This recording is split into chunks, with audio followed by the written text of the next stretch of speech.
It's the Christmas season, and I thought I'd share a meditation or a reflection on the Christmas story, and particularly asking the question, God's blessing, what is it? What does it look like? Let's look at the idea of God's blessing in the Christmas story.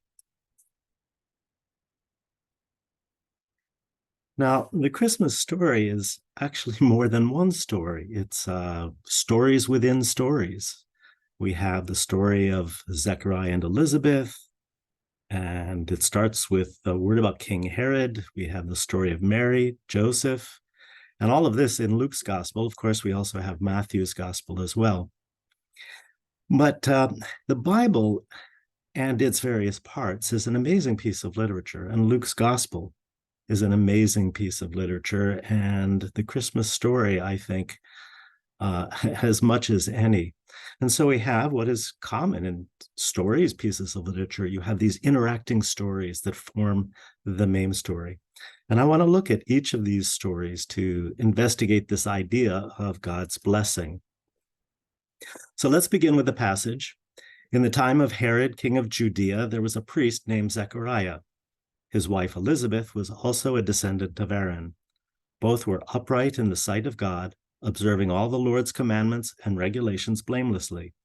But they had no children because Elizabeth was barren, and they were both well along in years.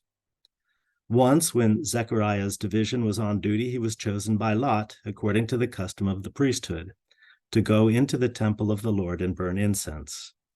Then an angel of the Lord appeared to him, standing at the right side of the altar of incense. The angel said to him, "Your wife, Elizabeth, will bear a son." Now, the account begins with, in the days of Herod, king of Judah. Now, this Herod was Herod the Great, a Roman appointed king, and he was a major player in the Roman Empire. He was not just some regent king appointed at the ends of the empires, the dusty eastern shore of the Mediterranean. No, he was one of the most wealthy and most powerful men in the Roman Empire. And there's quite a bit about him in historical literature, Roman, Jewish, Christian, otherwise. And yet, here in the Bible account, we get this introduction in the days of Herod, the king of Judah, and the entire rest of the story is about a certain priest named Zechariah. Now, when we say a certain priest, what we mean is one of thousands. There were probably about 8,000 priests in the time of Jesus, in the time of Zechariah. And he was just one of them, nothing special about him. If it had not been for the birth of Jesus and the New Testament, this is not a man about whom anything would be written in any historical source. And so right away, this says something to us. Whereas in the world, the mover and shaker, of course, is Herod, it's not Zechariah. And yet, in God's sight, in God's world, this man and his wife, they're the important characters. Now, just so we're on the same page, the priest, Zechariah is a priest, and the priests served in the temple. And while that may sound very glorious, much of the work was just custodial, and a lot of it not very nice. It included, for example, cleaning the blood from the many, many sacrifices off the floors of the temple. So sweeping, mopping, opening the gates of the temple, whatever needed to be done. And so Zechariah was a priest. Now, in the first century, in the time in which Jesus was born, first century BC AD, there was just one priesthood, but in terms of social status, there were two levels. There were the Jerusalem priests, and then you had your common priests. Zechariah, of course, was a common priest. Now, they were all descendants of Aaron, they were all priests, but there was a great difference between them. The Jerusalem priests, including the chief priest and the high priest, but there were other Jerusalem priests. They were the elite. They were wealthy, in fact, unbelievably wealthy in some cases. Now, when we read of the Sadducees in the New Testament, basically we're looking at this group. It's a little more complicated than that, but for our purposes, that's close enough. And by the way, an amazing thing about the Sadducees is that in historical literature, not one good word is ever said about them. Nowhere. Not in Jewish sources, not in Christian sources, not in other sources. So, I mean, that's almost Guinness World Book of Records, I should think, that not one good word is written about them. But that's kind of a side note. In any case, they're wealthy, they have influence, they're powerful, etc. And you contrast that then with the common priests who lived in villages scattered around Judea, small villages. Often they were farmers and often quite poor. In a later post on the life of Jesus, we'll talk about this a little bit more. We'll talk about the priesthood more and many of these things. That will be coming up in a later post, God willing. But in any case, Zechariah and Elizabeth are a couple of common priests. Now, we read about Zechariah and Elizabeth that they were upright in the sight of God, observing all the Lord's commandments and regulations blamelessly. Now, again, another side note, it's commonly understood that it wasn't possible to keep the law. Well, here it says concerning Zechariah and Elizabeth that they were blameless in terms of the Lord's commandments and regulations, in other words, keeping the law. And the Apostle Paul says the same thing about himself. It wasn't impossible to keep the law. What was impossible was to be justified before God by keeping the law. But as I said, that's a side note. So Zechariah and Elizabeth were upright. This is a godly couple. Let me mention another thing about upright and observing all the Lord's commandments. In Hebrew, there are two different words that are often translated righteous, or carry the idea of righteous. The first one is tzaddik, and it means a righteous person, a person who does what's right morally, does what's right in God's sight, cares for the poor, what we would generally think of as a righteous person, is honest, etc.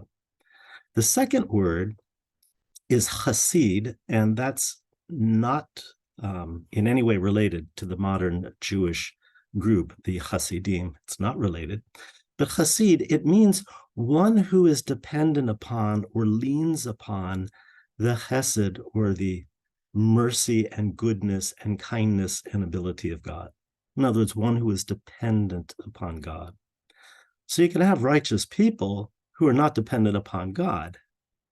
And I suppose the reverse is true as well. But a truly righteous person is both tzaddik and chassid. And the picture we get from Zechariah and Elizabeth is that they were indeed that.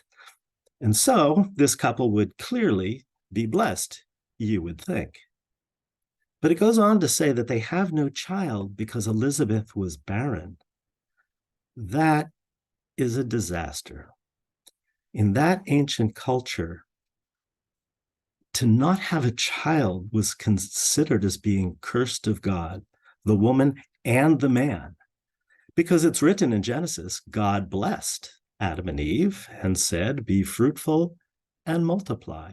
And so if a couple is not being fruitful and not multiplying, well, the thinking was, well, God has not blessed them. This must be the curse of God. And so now we've got this situation. Now here's this godly couple, and they're in that situation. What do we make of that? And to make it just a little worse, they were both advanced in years. So in other words, not only barren, but pretty much hopeless that this situation will change. And as far as being advanced in years, there's another aspect to this. Zechariah was a priest, and the priests would come to the temple only 2 weeks a year, twice for a week, sort of like religious reserve duty. And in the morning, in the evening, a lot would be drawn to see who would get that very special opportunity to go into the holy place and do the ministry of the sanctuary. Well, if you do a little bit of math, a priest served from the age of 30 to 55, 2 weeks a year, 8,000 priests. Well, it's pretty obvious that many, actually most of the priests would never get the opportunity to go into the most holy place. And now Zechariah is advanced in years. I would assume he's drawing very close to 55. And he probably has pretty much given up hope that he will ever have this opportunity. So here you have this couple where the two things that they might be living for, they don't have and basically seem to have no hope of having. And they're righteous, a godly couple. And so we've got this situation. Oh, I should add one more thing. Well, I will here. We've got this situation with the chief priests. They have wealth, the position, the status, lack nothing. I suppose if they're ill, they have better medical care. They're blessed. Now, or so it seems. And then you've got Zechariah and Elizabeth, who perhaps, and again, I'm reading in here a little bit, that's true, but are experiencing a sense of abandonment by God. Or let's put it this way, whether they were or not, we can't tell, but put yourself in their situation. You would feel that. Why has God abandoned me, rejected us? Why we've lived for him, and yet here we're in this situation. And add on to that a sense of humiliation. They don't have children. And they are of this social lower class of priests. Now, that's something perhaps some of us can relate to, being in situations like that. And the question that arises in the human heart, in the human heart that loves God, is, God, what have I done wrong? Why have you abandoned me, rejected me? So anyway, that is the situation. And that raises the question, of course, what is God's blessing? I mean, Zechariah and Elizabeth, are they not blessed? The chief priests? I mean, don't we often talk about, oh, wow, I got a new job, or I got a raise in my job, or we got a new car, or whatever God's blessed me with. Really? Well, we'll look at that here in just a few minutes. So let's continue our story now with Joseph and Mary, which are obviously related story, but they're two somewhat different stories. So let's begin with Mary. After Jesus' mother, Mary, was betrothed to Joseph, before they came together, in other words, before they had marital relations, she was found with child of the Holy Spirit. Well, now you'd think, wow, that is awesome. And this angel speaks to her, you are going to have this child, and rejoice, highly favored one, the Lord is with you. Blessed are you. Okay, blessed among women, for you found favor with God. Well, we have no problem seeing, yeah, she's blessed, until we think about it for a moment. See, Mary answers, I am the Lord's servant. May it be to me as you have said. There is an unhesitating acceptance of what God is doing. Well, what is God doing? Well, in the immediate future, he is putting her in an extremely difficult situation. She's from this tiny, tiny town of Nazareth. Nazareth is not mentioned in any other sources apart from the Bible at all. It's so small, at least by this time. Later, of course, it is. And so you can imagine the gossip going around the village as Mary begins to show. And of course, she can tell everybody, oh, no worries, this is the Holy Spirit. I haven't been unfaithful. This is God's child. Yeah, right. I don't think so. In the Old Testament, in the Hebrew scriptures, a woman found in this state was to be stoned to death. Now, in the time of Jesus, the rabbis, the Jewish courts always found a way around that. So there was no stoning to death, but certainly it would be like a social stoning to death. And she is willingly. I mean, when she says, I am the Lord's servant, may it be to me as you have said, undoubtedly, she already knows and is thinking about what that's going to involve, and yet she still accepts God's will. And then we have Joseph's story, which is very similar, but with a slight difference, an important one, though. Then Joseph, her husband, being a just man and not wanting to make her a public example, was minded to divorce her secretly. All right, well, the way this would work is, well, first of all, let me go on to the matter of betrothment and the question of divorce. Notice in the text here, in the Bible, we read that after Jesus' mother Mary was betrothed to Joseph, and then we read Joseph, her husband, didn't want to publicly divorce her. A betrothal is different from what we understand as engagement. A betrothal is a legal agreement of marriage. They are married, but they do not have intimate or marriage relationships yet. That only comes after the wedding, but in terms of their status, they are legally married. And so this state is called betrothed, and it takes a divorce to break that marriage. And really the only cause for divorce would be adultery. Well, so Joseph, he's a good man. He doesn't want to shame Mary, and understand what he, undoubtedly thinks Mary has done. But he doesn't want to make a public example of her. The way this would normally work is he would go to a scribe and get, which is a bill of divorce. And then that would be posted publicly so the community would know. But he doesn't want to do that to Mary, so he's going to divorce her, but quietly. Well, then, as we know, an angel of the Lord appears to him in a dream and says, Joseph, son of David, do not be afraid to take Mary home as your wife. Good. Except now he is going to face the same thing. For when he chooses not to divorce her, what is the community going to think?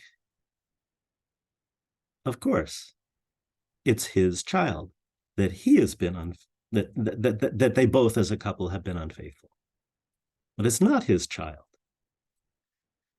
And yet he is willing to bear that, both, let me put it this way, both in response to God's bidding and also to shoulder that shame, or to take that shame with Mary, or even conceivably what that does is take the shame from Mary. And he's willing to do that. Now, I've had some people, when I teach this, say, well, of course, he had a dream with a vision and, with an angel, and so why not?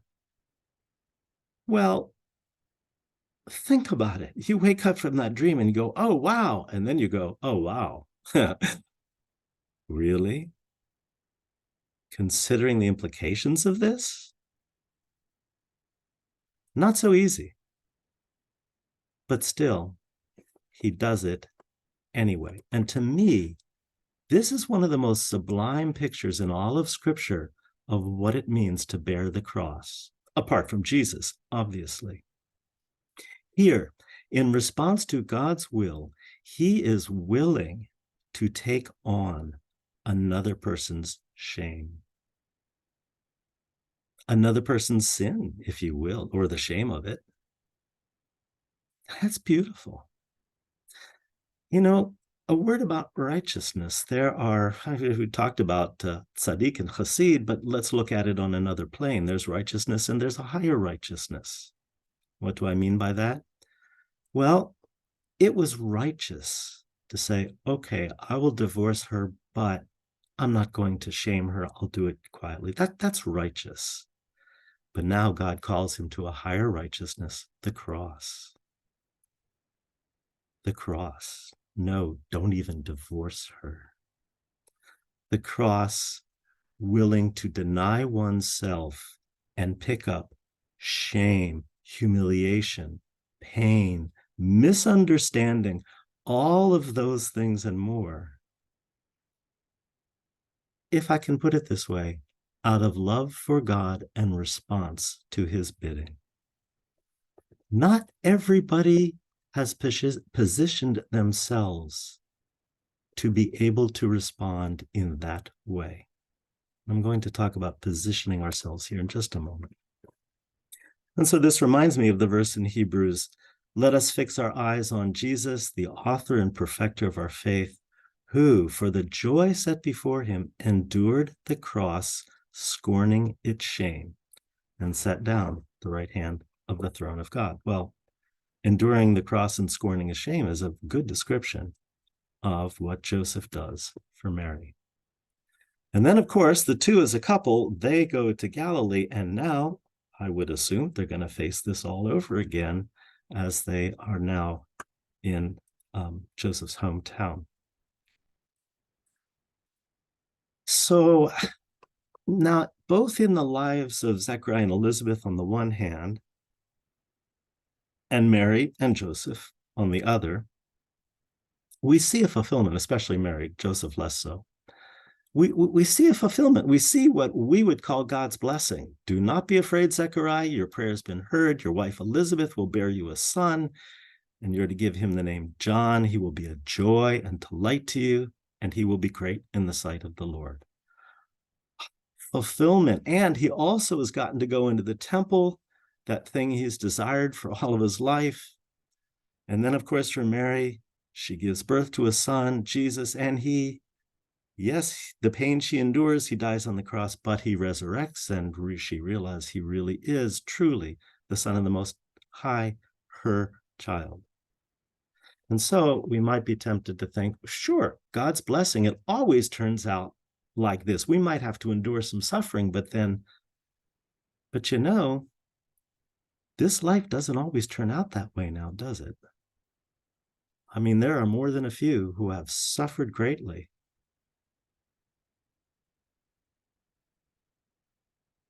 Full stop. And so these lives are given to us as examples. And these examples tell us God, and by the way, the book of Job carries the same message. God does bless the righteous.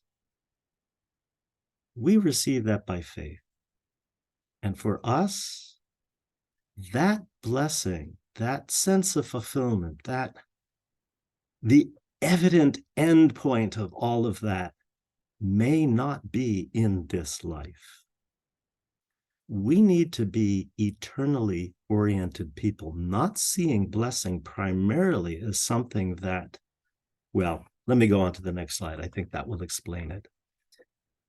I'd like to look at the difference between God's gifts and God's blessings. I've become aware in the last year, I think, that there is a difference between God's gifts and God's blessings, and what we call often God's blessing is actually God's gifts. Now, God gives many gifts. They're at his initiative, and they're a function of his goodness. So, you get the raise in pay, you get the new job, your child is healed. I mean, all of the good things, and we experience so much goodness, plenty of food if we have it, and homes, and all of these things. They are God's good gifts, but they're different from God's blessing. God's blessing is relational. It has to do with how he relates to us, and it is a response to how we have related to him. It is a response to one's heart, attitude, and actions. A righteousness which looks to God, trusts him, is willing to obey him no matter what, and who does what is right to the best of their ability and knowledge in this life. It is relation. Look at this. God gives rain even to the unjust. So that's his gifts. He's good, and he gives his good gifts even to the unjust, but he does not give his blessings to the unjust.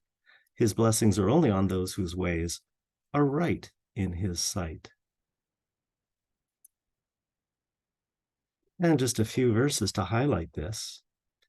Blessed is the man who walks not in the counsel of the ungodly, nor stands in the path of sinners, nor sits in the seat of the scornful, but his delight is in the law of the Lord, and in his law he meditates day and night. And you know, a person like this, by the way, blessed is the man or woman, of course. Uh, someone who lives like this does not walk in the counsel of the ungodly, stand in the paths of sinners, or whatever. At work, they're going to look different, and they may pay a price for that, not getting the advancement, not getting the position that opens, being somewhat on the outside, not because of his or her fault, but you see what I'm saying? And yet they are blessed. They're in a relationship with God. That is God's blessing. Blessed is that man or woman who makes the Lord his trust and does not respect the proud, nor such as turn aside to lies. One of the things that I've observed, and that's that even in Christian institutions and churches, often the proud are respected because there isn't the discernment of that pride. I, the high and lofty one, I don't have this here on the slides, I just thought of it. I, the high and lofty one, dwell with him who is of a humble and contrite spirit. In other words, the high and lofty one blesses the one who is of a humble spirit. He is near to them and not to the proud. And finally, of course, blessed are the pure in heart, for they shall see God. I wish you a joyous Christmas season.